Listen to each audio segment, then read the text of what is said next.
Happy Metaphysical Monday, everybody. Today I want to talk about time travel again. This time, traveling to the future and leaving behind the past. We have a tool in the human species that isn't apparent or evident in other animals in the kingdom. That is the tool of the imagination. The imagination, I believe, is unique to human beings. I just did a podcast episode with a good friend of mine last weekend, and we talked at length about the imagination. And the idea here is that in the animal kingdom, we see animals doing just what they need to do to survive or to thrive or to get by or to get their needs met in their given environment. This is true of every species across the board. What we don't see is species using this faculty of the imagination to build structures that are not yet invented, to invent tools and technology and this type of advanced language that we have. So we have this unique capability called the imagination. The imagination lets us see into the future, because anything that exists now that was thought up by man started first in the imagination and then became a thing. So I bring this up because if you want a better future for yourself, or if we want a better future for humanity, it starts first with the imagination, with being present in the present moment and then activating our imagination and trying to imagine what a better future could be like, and really living in that place of imagination. This has been known by mystics, champions, authors, throughout the ages. Stephen Covey, who wrote The 7 Habits of Highly Effective People, said, "Live from your imagination, not your history." And he's talking about this very thing. The idea is that imagination is the future and history is the past. And imagination is the precursor to anything coming into form. Things don't come into form in our world without us first imagining, then thinking about, then strategizing, then implementing. So imagination is truly the key to creating the better systems, the more empowered ways of being, the more harmonious states of society that we all say we want, that we all think we want. The one common ground that pretty much every human can agree on is harmony. Let's have harmony. And we can achieve that state of harmony in 2 ways. One, by imagining how it might be for us to feel harmonious and achieving that state within. And 2, by beginning to use that imagination outward to think about and to imagine what a harmonious planet might look like, down to the nitty-gritty detail, and then engaging with each other on that subject, on those subjects, with a free-flowing, imaginative process. It doesn't have to be drudgery. It doesn't have to be like, oh, we've got to make sure everybody's perfect and fine and everyone has everything. It just starts with imagining. Imagine a world where the food system was clean. Imagine a world where wealth was distributed equally among the people. Not a communist socialist thing. It's like we can skip the how-tos and just imagine what it might be like if everybody had their needs met. If the abundant resources that are here on the planet were available to all. Let's just imagine it. Just give yourself space to imagine what that would be like. Not how do we get there, but what that would be like. Because when we have the clear picture in our minds of what we want to achieve, it becomes an unstoppable force. There is no stopping an idea whose time has come. Muhammad Ali said, "The man who has no imagination has no wings." Again, it's about gaining liftoff. For our ideas to gain liftoff, we need to have the imagination, the crystal clear vision of what it is we're trying to achieve.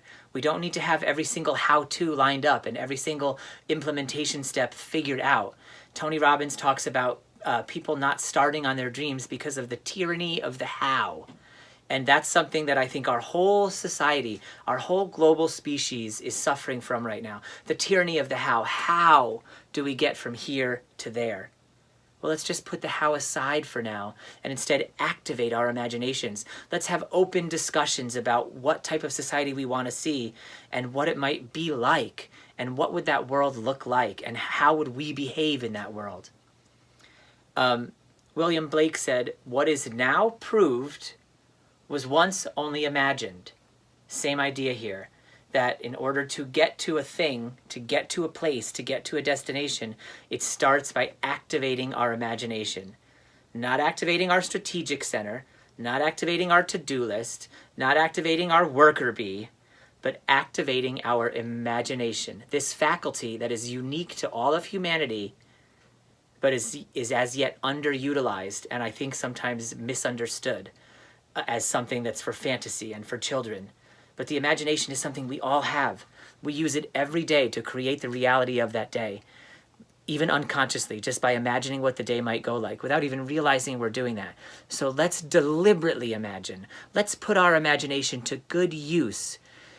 One of the specific examples my friend Hannah gave me during our podcast was like, can you imagine a society where it was actually hard to choose between the two presidential candidates because they both had really good ideas and really clear points, and this notion of the lesser of two evils was completely antiquated because we were listening deeply and people were proving their points deeply, and there was a high level of civil discourse? Can you imagine that?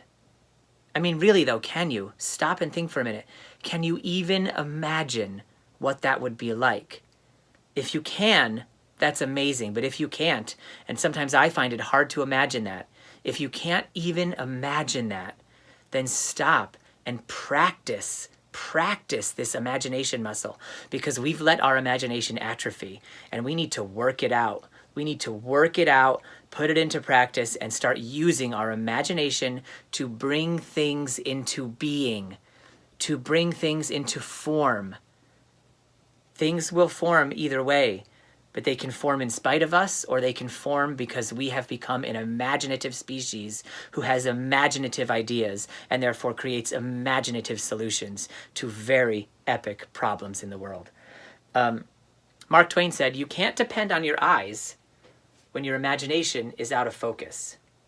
Again, this harkens back to this idea that our imagination muscle has been underused. So even just take small steps. Just think to yourself and like imagine something small about your own life. Imagine what it would be like to eat only healthy food today. Imagine what you would be like if you went on a jog every morning. Because if you start imagining and imagining with your senses, not just a mental thing, but imagine how you would feel, the sweat on your body. Imagine how it would smell, the leaves outside. You engage your senses and fully activate your imagination, and your imagination muscle will get stronger and stronger and stronger. And then you can use that imagination muscle not just on yourself, but on the world around you, on your family, on your friends, on your local community, to imagine a life that you would prefer to live. If everybody begins to really flex their imagination muscle and imagine a life they would prefer to live, I think we would find that we have a lot more common ground on the things we prefer than the things we don't prefer. Right now we are being polarized, and there's high duality in the media, there's high duality in our culture, there's achieve, do, go, get in our school systems. These aspects of our culture completely undervalue the imagination as a tool for change. The imagination is dismissed as a flight of fancy, but it is not. The imagination is the key, the one major key to changing our world for the better. And it starts by flexing your own imagination muscle and then imagining your world is better, your local, specific, individual world.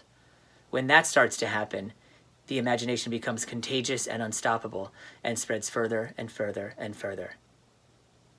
Just imagine what this world would be like if we all activated our imagination. Much love. I trust you, humanity. See you in the next video. Bye.